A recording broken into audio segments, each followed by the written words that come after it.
and Dorothy. I was glad to learn from your letter that you are studying about Indonesia in school. I'm enclosing some Indonesian stamps which you can show to your class. Someday I hope you can visit our islands to see how we live, as I did when I visited you in the United States. What can I tell you about Indonesia? It's raining outside right now. I could tell you about our long rainy season and our tropical climate, but I'm sure you will learn about this at school. I suppose I could describe our animal life and our tropical vegetation.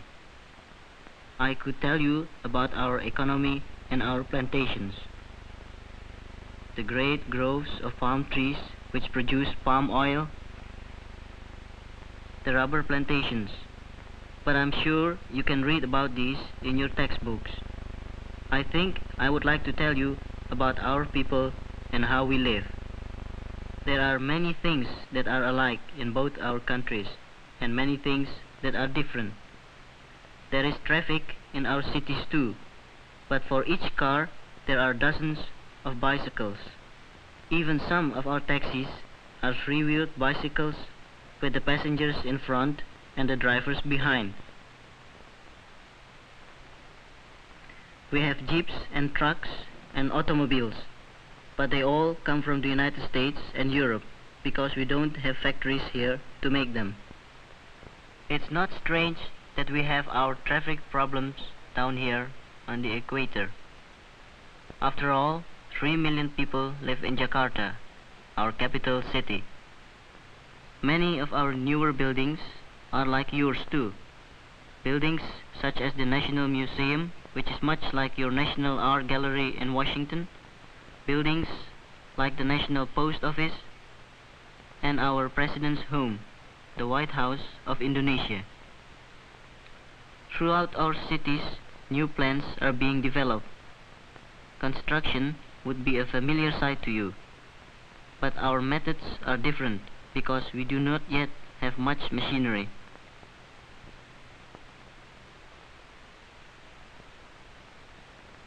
You would feel at home in many of our houses. Many of our people even dress like you do most of the time.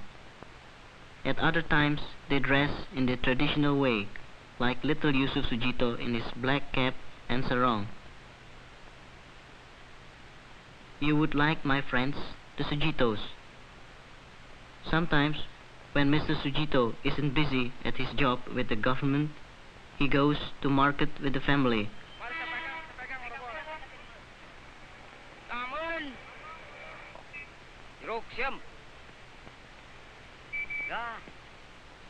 Bananas, the peddler says. Bananas and oranges. And a free sample for Yusuf. I hope the peddler is a friend of his. For a quick bite, the Sujitos can buy packets of delicious steamed rice wrapped in palm leaves instead of wax paper.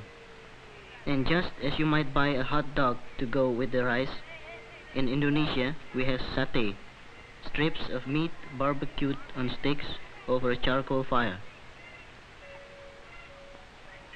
With our food, we like hot peppers and spices. The hotter, the better.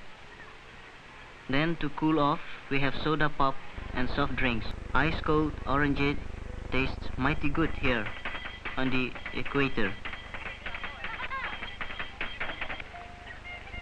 So you see, city life here isn't so very different from life in your hometown. It's when I leave the city that I realize how things in our country would seem different to you. Our country is spread over an area as large as yours, but it's broken up into 3,000 pieces. Java, Sumatra, Borneo, the Celebes, the Moluccas, New Guinea, 3,000 islands. You can imagine how much harder it is for us to communicate with each other than it is for you who have only mountains and plains to cross. That's one reason why radio is so important to us. We have a national radio that broadcasts news of current events in the new national language and many other languages to our 80 million people. We are also making moving pictures to bring information to as many people as possible. Motion pictures and radio are so important because most of our people learn best by looking and by listening. They don't read newspapers or books because most of them have never been to school.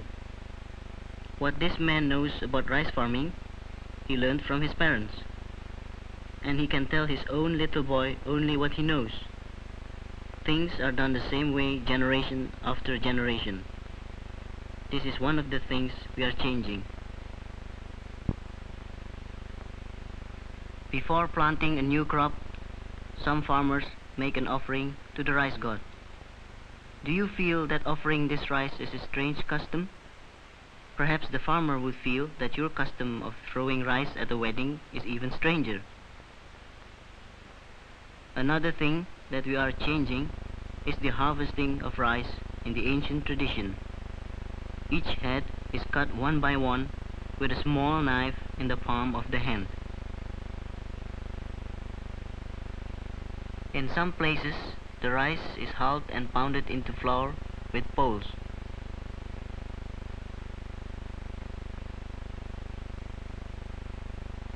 In other regions, the grain is hulled in the fields by stamping on it. It's hard for you to realize, but it takes at least 200 times more labor to produce a bushel of rice here than in your country where you have machinery to help. People work hard in Indonesia. 8 men have to work longer and harder to unload a boat full of coconuts than if there were 1 man and a machine. Our fishing boats sail far out to sea. They carry no charts, no navigation aids, no books. They use only the skills of their crew. Why do our people do things in old-fashioned ways? They haven't had a chance. Our children weren't able to go to school. For many, many years, Indonesia was a colony, unable to help herself or her people. A little of our history is told in the stamps that I'm sending you. The red stamp is the first one ever issued in Indonesia, King William III of the Netherlands. Wilhelmina became queen in 1898, Queen of the Netherlands Indies, or Dutch East Indies as we were called then. In 1938, a commemorative stamp reminded us that Wilhelmina had ruled our islands for 40 years, but 4 years later an anchor and some Japanese characters appeared on her picture. We were ruled by the Japanese for 3 years. And then, Indonesia Merdeka, freedom for Indonesia. But a declaration of independence was not enough. Like you, we had to fight a revolutionary war, the war in which I was a battalion commander. Finally, with United Nations aid, freedom at last came to Indonesia. This is Sukarno, the leader of our revolution and our first president.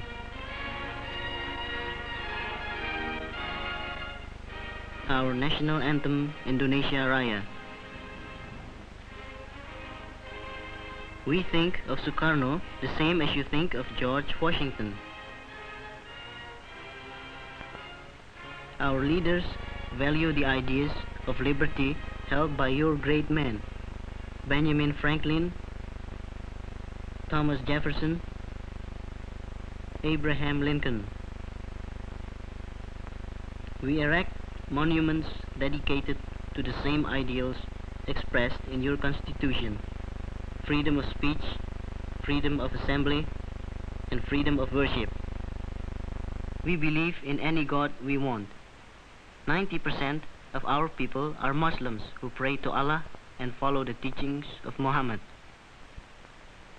About 3% of our people are Christians, like these Bataks in Sumatra, converted by Christian missionaries many years ago. These people are honoring one of their local heroes.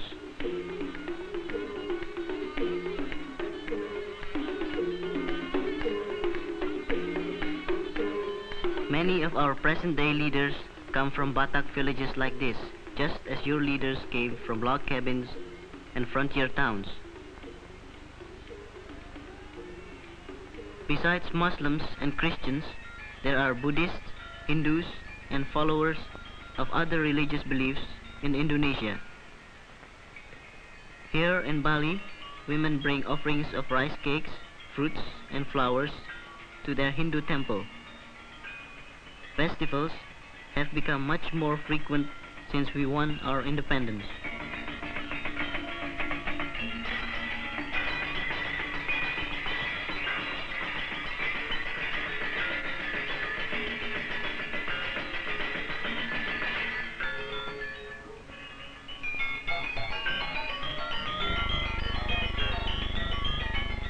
The most remarkable change that freedom has brought to Indonesia is education. With the opening of schools everywhere, children flock to them, eager to learn. There are college students, elementary school students, and kindergarten children. Our little boys and girls sing and dance about the importance of rest and sleep, just as little children do in your country.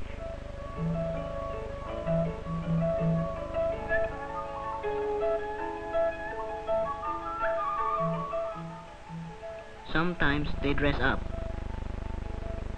These two are the king and queen of Siam. And here are visitors from Japan. Boys in Indonesia play wild men of Borneo just like you play cowboys there. And we like our disguises too. But not all our play acting is done by young children. Puppet shows are one of our favorite entertainments in Java and Bali. The puppets cast a shadow on a thin screen and may be viewed from either side. The show begins about 8 in the evening and we watch all night long. Even the children stay up to watch. The puppet stories always involve a struggle between good and evil, and good always triumphs. But don't think that Indonesia uses only puppets to tell its stories.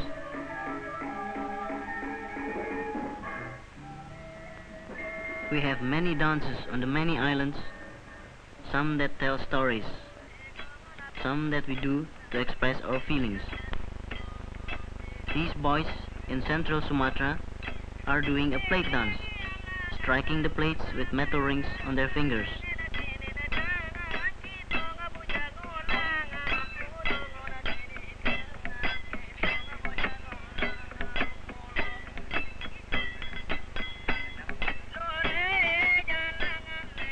All through the islands, our children learn the music and the arts that make our country rich. Not rich in the sense of money, but rich in the pleasure of living. This girl on Bali, only 7 years old, is dancing the Laigong, the dove dance.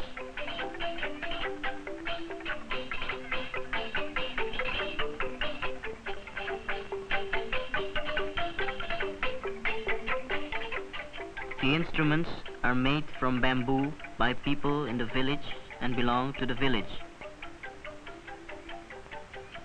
Small boys may play in the orchestra, and even the very old men. For hundreds of years, our children have learned the customs of our people, the old ways. Now that independence has come to us, we are also beginning to teach them the new. These children are growing into a world that is different from that which our old men have known. We plan to keep what was good in the old and find what is good in the new. For now, goodbye. I send you best wishes from your friends in Indonesia.